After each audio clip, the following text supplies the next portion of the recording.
TDP Janasena ఉమ్మడి అభ్యర్థులు ప్రకటించారు సార్, దాని మీద వైసీపీ స్పందన. దాంట్లో కనపడేది ప్రధానంగా బలం కంటే బలహీనత కనపడుతుంది. ఒక కాన్ఫిడెన్స్ కంటే కూడా ఏదో దింపుడు కళ్ళం ఆశ, ఎట్లా అట్లా ఈ ఎన్నికల్లో అతుకులు వేసుకునైనా మేము నిలబడాలనే ధోరణి కనపడుతుంది. బలహీనత రెండు వైపులా. కానీ అత్యంత దయనీయమైన పరిస్థితి పాపం ఆయన పవన్ కళ్యాణ్ చూస్తే చాలా దయనీయంగా ఆయన రావడం కానీ ఇక్కడికి అంటే ఒక పొలిటికల్ పార్టీకి ఉండాల్సిన ఒక డెకోరం మెయింటైన్ చేయగలిగిన దీంట్లో కూడా అతను లేడు. అలాగే చంద్రబాబు నాయుడు ఏది పడేస్తే వాటిని తీసుకొని దాంతో తృప్తిపడి తానుకున్న లేదా తాను ఉందే అనుకుంటున్న ఓట్లన్నీ కూడా మొత్తంగా చంద్రబాబుకు అప్పచెప్పాలా అనే ఆతృత ఆయనలో కనపడుతుంది పవన్ కళ్యాణ్. సరే, దానికి మళ్ళీ ఒక కలరు ఎందుకంటే అత్యంత ఇమ్మీడియట్ తక్షణ కర్తవ్యం వచ్చి వైఎస్ఆర్సీపీ పాలన నుంచి రాష్ట్రాన్ని విముక్తం చేయాలని. అసలు ఈయనకు లాస్ట్ టైం చేసినప్పుడే 2 చోట్ల ఆయన పోయాడు. ఇప్పుడు వచ్చి వైఎస్ఆర్సీపీ విముక్త రాష్ట్రాన్ని తీసుకొచ్చి చంద్రబాబు ఎందుకు చేయాలనే దానికి రీజన్ అయితే లేదు. తాను ఒకటి తను చెప్పుకుంటున్న భాష్యం ఏదైతే ఉందో అంతా ఘోరాలు జరిగిపోతున్నాయి అనేది చెప్పడం తప్ప సరైన కారణం చెప్పలేకపోతున్నాడు. ఆ రోజు చెప్పలేకపోతున్నాడు, ఈ రోజు చెప్పట్లేదు. అయితే ఫస్ట్ నుంచి ఒక గ్రౌండ్ ప్రిపేర్ చేసుకుంటూ వస్తున్నాడు. అయితే మనకు చాలా రోజులు చెప్పబోతుంది. తక్కువ సీట్లకు ఒప్పుకొని పైగా అందులో పోటీ కాదు విన్నింగ్ ఛాన్స్ ఎట్టుందనేది చూడాలా అనేది వీటన్నిటి ద్వారా తాను బలము లేదు, స్పొరాడిక్గా అక్కడక్కడ ఉంది.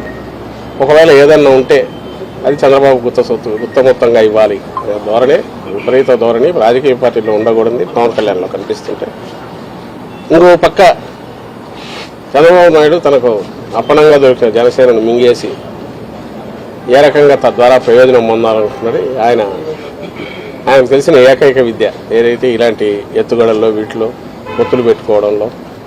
ఆ రోజేమో 19 ఎలక్షన్లో యాంటీ ఇన్కంబెన్సీ ఓటు చీలాల కాబట్టి లాస్ట్ మినిట్లో ఆయన ఇండిపెండెంట్ పోటీ చేయమని చెప్పాడు. ఈరోజేమో యాంటీ ఇన్కంబెన్సీ ఓటు ఉందనుకుంటున్న చీలకూడదు, అందువల్ల ఆయన మళ్ళీ దగ్గరికి తెచ్చుకున్నాడు. సో 14 నుంచి ఈయన పార్టీ పెట్టినప్పటి నుంచి పవన్ కళ్యాణ్ మొత్తంగా ఒక 100% subsidiary of Telugu Desam party, fully owned by Chandrababu Naidu అన్నట్టే జనసేన ఆయన పవన్ కళ్యాణ్ నడుస్తున్నారు అనేది మరోసారి తేటతెల్లమైంది. కానీ వాళ్ళు ఎన్ని జిమ్మిక్కులు చేసినా ఏం చేసినా 87% జగన్మోహన్ రెడ్డి గారి అందజేసిన పథకాల వల్ల బెనిఫిట్ అయిన స్టేట్ కన్సిస్టెంట్గా అన్ని సీట్లు గెలుచుకుంటూ కుప్పంలో కూడా విజయం వైపు అడుగులు వేస్తున్న నేపథ్యంలో వైఎస్ఆర్సీపీ వీటి వల్ల ఏం ఉపయోగం ఉండదు. పైగా ఒకటే కనపడేది ఏంటంటే ఒక రాజకీయ పార్టీగా పేరు చెప్పుకొని ఆయన తన సామాజిక వర్గాన్ని కానీ పవన్ కళ్యాణ్ లేదా తన అభిమానులు అనుకునే వాళ్ళని కానీ వాళ్ళని ఇట్లా మోసం చేయడం అనేది మాత్రం చూస్తే ఆయన చూసేదానికి జాలి కంటే కూడా ఆయన అభిమానించే వాళ్ళని చూస్తే జాలి కలుగుతుంది, పాపం అనిపిస్తుంది. ఇలాంటి లీడర్ అనుకునేవాడిని నమ్ముకోవడం ముందు పెట్టుకోవడం అసలు పార్టీలాగా కూడా వ్యవహరించలేకపోయిన పరిస్థితి లేదు అనేది అక్కడ బాగా కనపడుతుంది. సార్, చంద్రబాబు తన కుటుంబానికి 3 సీట్లను ప్రకటించున్నారు, కానీ జనసేన పార్టీ అధినేతగా పవన్ కళ్యాణ్ కనీసం తన సీట్లు కూడా ప్రకటించుకుని అయినా అనే విధంగా నేను అనుకున్నా కదా. అసలు 24 అది అనౌన్స్మెంట్ కూడా పవన్ కళ్యాణ్ కాకుండా ఆయన చేయడం, అంటే జనసేన ఎన్ని సీట్లు పోటీ చేసి 175లో కూడా ఆయనే చెప్పడం. 24 ఆ 24లో ఎంతమంది ఈయన క్యాండిడేట్ ఉంటారు, అవన్నీ చంద్రబాబు నాయుడు పెట్టే క్యాండిడేట్లే ఉంటారు. వాళ్ళల్లో కూడా ఎక్కడికెక్కడ బహుశా బీజేపీ కూడా దాంట్లోనే ఇస్తాడో తెలియదు. 24లోనే చంద్రబాబు నాయుడు ఈయన చేస్తున్న చంద్రబాబు నాయుడు చేస్తున్న ఎత్తులు ఏమున్నాయి తరుణాలు, ఇటుపక్క బీజేపీతో పొత్తు పెట్టుకోవాలనే ప్రయత్నం, ఆ ఆత్రం, ఇంకో పక్క మన పవన్ కళ్యాణ్ దీన్ని పూర్తి మింగేసి దాని బదులు ఏదైతే ఇప్పుడున్న సిచ్యువేషన్ చూస్తే ఆయన పవన్ కళ్యాణ్ సొంత పార్టీ బదులు తెలుగుదేశం పార్టీ ఉపాధ్యక్షుడు లేదంటే తెలుగుదేశం పార్టీ రాష్ట్ర అధ్యక్షుడు తీసుకునే సరిపోయేది అనిపిస్తుంది. అయితే అట్లా చేస్తే చంద్రబాబు నాయుడు ఎవరు నమ్మి వీళ్ళు ఆశించినట్టు ఆ ఓట్లు రావాలనుకున్నారేమో తెలియదు, కానీ అందుకోసం అవుట్ఫిట్ అట్లే పెట్టేసి ఈ డ్రామా ఆడుతున్నారు. ఇప్పుడు రేపు ఒకవేళ బీజేపీ వస్తే వాళ్ళకు కూడా దీంట్లోనే వచ్చే ప్రయత్నం చేస్తారేమో తెలియదు.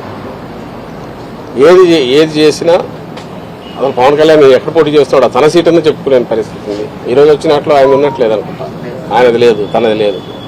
ఇప్పటికే డెసిషన్ తీసుకుంటే ఎక్కడ పోటీ అని చెప్పిండాలిగా, అది రాలే. కుప్పమన్నా ఉందా? కుప్పం అనౌన్స్ చేశాడా? తను అనౌన్స్ చేశాడు. ఈయనదైతే అది కూడా చెప్పుకునే పరిస్థితి ఉన్నట్ల, కనీసం తన సీటు తను కూడా చెప్పుకోలేకపోతున్నాడు.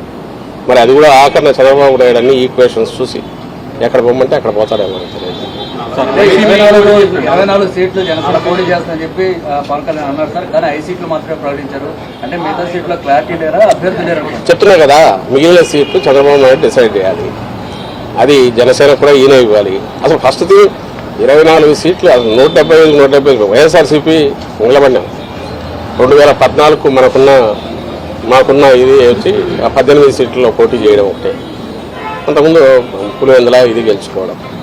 అలాంటి 2014లో ఎన్నికలకు మొత్తంగా ప్రిపేర్ అయ్యాం. అంతకుముందు స్థానిక సంస్థలు కానీ అంటే రాజకీయ పార్టీ విశ్వసనీయత కలిగిన నాయకుడు ఉంటే ఆ పార్టీ స్ట్రక్చరు 175 కాన్స్టిట్యున్సీలు 175 పెట్టాము. తెలంగాణలో కూడా ఎక్కడైతే మేము వద్దనుకున్న చోట కూడా కొన్ని చోట్ల పెట్టాము. 6% ఓట్స్ ఆ రోజు తెచ్చుకున్నాం పోటీని.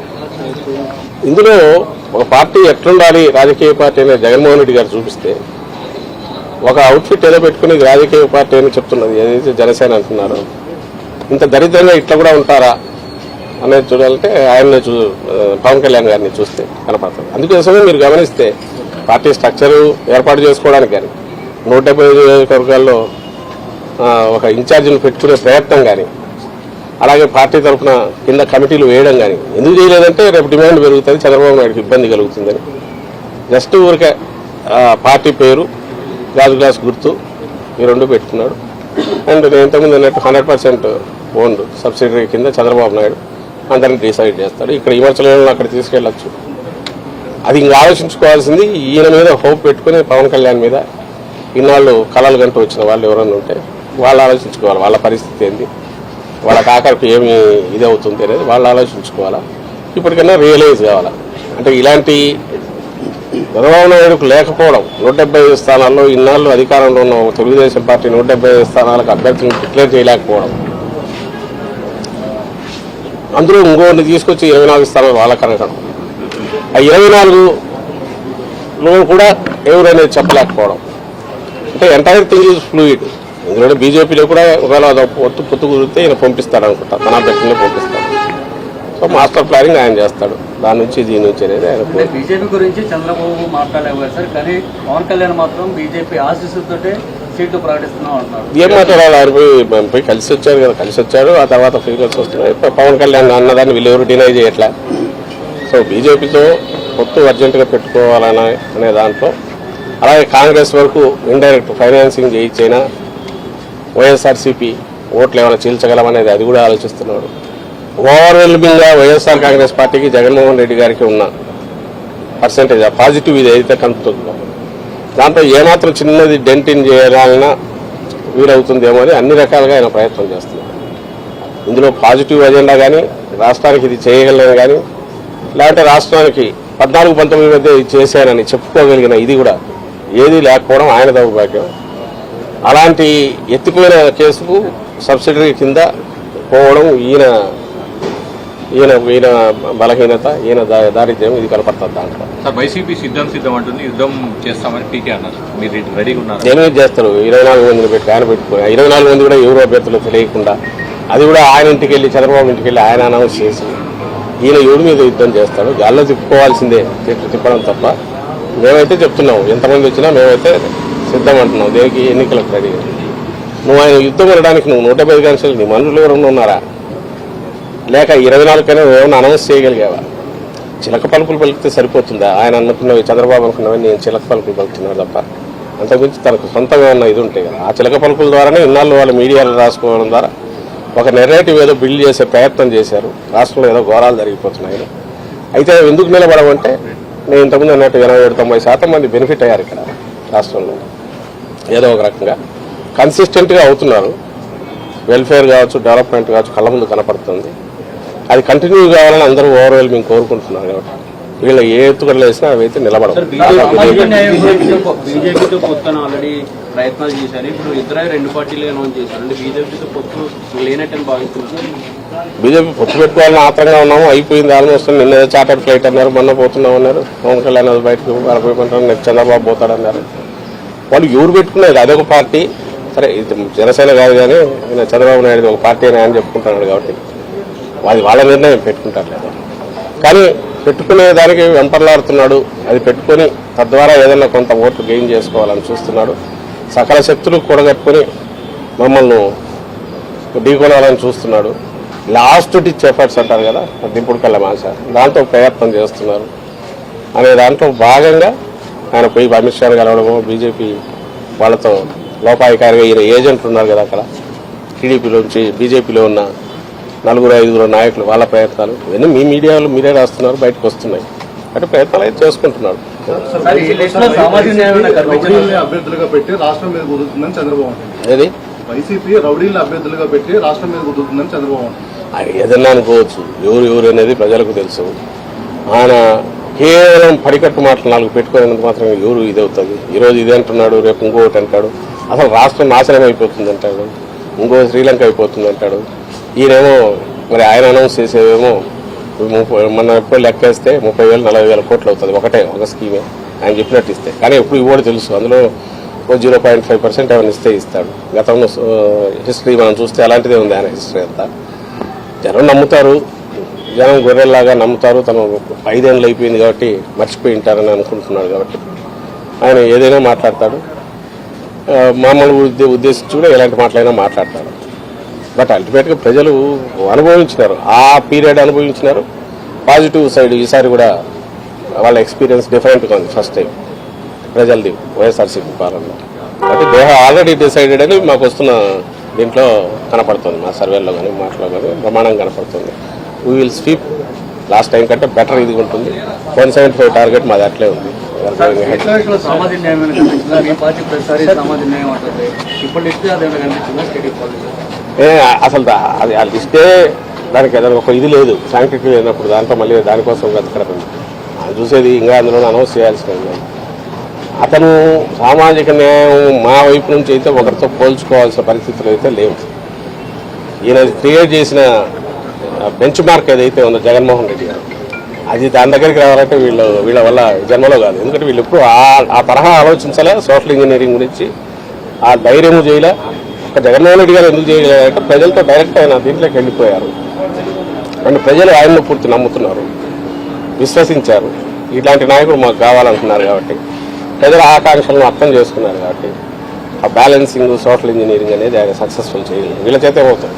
వీళ్ళు పెట్టుకునేదంటే నానా చట్టపడి ఎట్లా అన్ని అతుకులు వేసుకుని ఎట్లా రావాలని వీళ్ళు చూస్తున్నారు. ఆ ప్రయత్నం కూడా చేయలేరు. ఒకవేళ చేసేట్టు లేక అంకెల్లో చూపాలని చూసినా జగన్మోహన్ రెడ్డి గారు చేసిన ఒక పోటీ దగ్గరే కాదు, ఎంటైర్ స్పెక్ట్రంలో చేస్తూ వచ్చారు. జీవితాల్లోనే మార్పు అట్లా తీసుకొచ్చారు. నామినేటెడ్ పోస్టులు కానీ మిగిలినవి కానీ క్యాబినెట్ దగ్గర నుంచి కింది వరకు జెడ్పీలు కానీ లోకల్ పార్టీస్ ఇవన్నీ చూసినప్పుడు వీళ్ళెక్కడ తట్టుకుంటారో వీళ్ళెక్కడ పోటీ పడతారు. వాళ్ళు ఊరికే పిగ్మీలాగా ఎట్లా మరుగుజుల్లాగా ఉండాల్సింది తప్ప ఆ విషయంలో సోషల్ ఇంజనీరింగ్లో అంతకుమించి అయితే వాళ్ళు చేయగలిగింది.